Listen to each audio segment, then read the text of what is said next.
ભણના દીકરાએ કીધું કે 1 હેક્ટર ના 50,000 એટલે 1 વીઘે 8,000 રૂપિયા જો દાદાની સરકાર જાહેરાત કરશે ને તો હું ઉઘાડા પગે દાદાના દરબારમાં મુજરો કરવા જાય.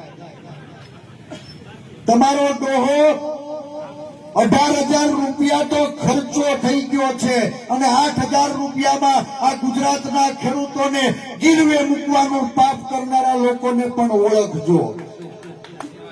મને લાગે છે કે આપ અને બાપ બે એક માની પેદાશ છે.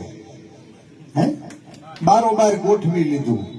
વીઘે 8,000 રૂપિયા દ્યો એટલે અમે ઉઘાડા પગે ગાંધીનગર દાદાના દરબારમાં મુજરા કરવા જાય.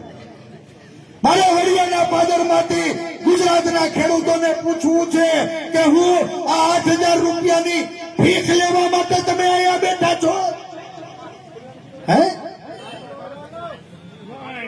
અમે ખેડૂતના દીકરા છીએ. અમારા પડામાં પડું લઈ લઈને બાપ અમારા પડામાં કોક હલ્લો કરે અને 5,000 રૂપિયાનું પેદા થાય. અમે 8,000 ની ભીખ લેવા નથી બેઠા, અમે અમારો અધિકાર લેવા બેઠા છીએ. અધિકાર